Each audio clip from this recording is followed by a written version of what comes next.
Welcome to the Smarter Balance and NGSS Interim Assessment Scoring and Reporting. This video will provide you with a brief explanation on how interim assessments are scored and subsequently presented in the centralized reporting system. One of the benefits of the interims is that the only items that require hand scoring are certain items in the math performance task. This means that once a student completes an interim assessment, their score and related information is almost immediately available. The Smarter Balance interim assessments report the scores from all ELA and math blocks as below standard, at or near standard, or above standard. These performance levels are based on the student's performance relative to the proficiency standard for items that are linked to a specific claim.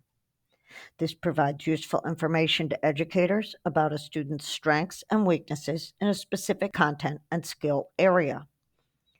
The scores on the NGSS interim blocks are not given as performance levels, but rather raw scores and percent correct. In an effort to provide teachers with valuable information to impact student learning, they are able to access scoring assertions for each item cluster to see how the item cluster was scored. In order to obtain a variety of reports, you first need to administer the interim assessment, score, enter any hand-scored items if giving the math performance task, and then go to the centralized reporting system that houses all of the data. I will now spend some time on the reporting aspect of the interim assessments so that you can become familiar with what's available once they're administered. The centralized reporting system houses all test score data, including previous year's test scores. This is important as you try to determine trends in either student or grade level strengths and weaknesses over time. The data made available to you is dependent on the user level that you've been assigned. There are 3 user levels: teacher, school, and district. Teachers are only able to access the data for students associated with them either through a roster or test administration in the current school year. In other words, they can't access the data from a student this year if that student is not in their class next year. Access to that level of information requires school-level user access. The most comprehensive user level is obviously the district-level user. Once you've signed in to the centralized reporting system in the Connecticut Comprehensive Assessment Portal, you will arrive at the dashboard. To review administered interim assessments, find the Filters button in the top left corner of the screen and choose all interim options you'd like to view. You can filter out assessments you don't wish to review, allowing you to customize your view. Once you choose the assessment you would like to view, the dashboard will display an aggregation card for each assessment. This has a variety of information, as noted on this slide. This is an example of a dashboard. Test information and results are displayed for the students assigned to you based on your role. You will see a card for each test by subject, with the grades tested and the number of tests taken. The color-coded bar with each test is the performance distribution. Under each of the 3 colors, red, gold, and green, you'll find a percent at that level and the actual number of students. The purpose of this bar is to provide a way to quickly compare student performances across tests and groupings of students. These cards are sorted in descending order, with the most recent tests at the top. If an educator chooses a test card for interim assessment blocks, ELA, by clicking on it, they will see the Performance on Tests page. The page will display the Smarter Balance ELA interim assessment blocks taken by those students that are rostered to them. On the top of the page is the block name, the grade, and the reason for the test given, the number of students who completed the block, and the performance distribution. I've chosen to highlight the image of the magnifying glass. This icon next to a name or score means that you can investigate further. This is a viewing system, and that means that orienting yourself to the system by clicking around as you learn how to use the features will not alter the content. So browse. Because no hand scoring is required for the NGSS interim assessments, results of the assessments will be available in real time in the centralized reporting system as soon as the student submits the test.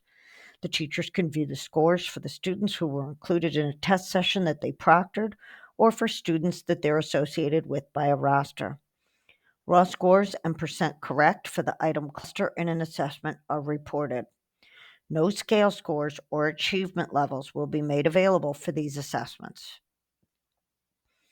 Although this slide may be difficult to see, the best tool aligned to the NGSS interim assessments would be located in the centralized reporting system. That tool is the scoring assertions. In addition to the raw scores and percent correct, teachers are also able to access the scoring assertions for each item cluster to see how the item cluster was scored. Teachers can also view the individual student's response to each item in the reporting system. For more information about the capabilities of the centralized reporting system, please refer to the Centralized Reporting System User Guide posted under Resources on the Connecticut Comprehensive Assessment Program portal. If you have any difficulty or would like more information about scoring assertions, please don't hesitate to contact Jeff Gregg at the Performance Office. Educators already know that data is an important piece of making educational decisions. Through the use of interims and the reporting of the subsequent scores, there's a great deal of data available. What a school or teacher chooses to do with the data is critical. The system allows for the export of student data files so that data can be further analyzed to drive individual or group instruction, inform curricular decisions, and identify trends. By viewing the past performance of students, a school can compare cohorts of students, which may lead to insights for necessary changes to pacing, sequencing, or lessons.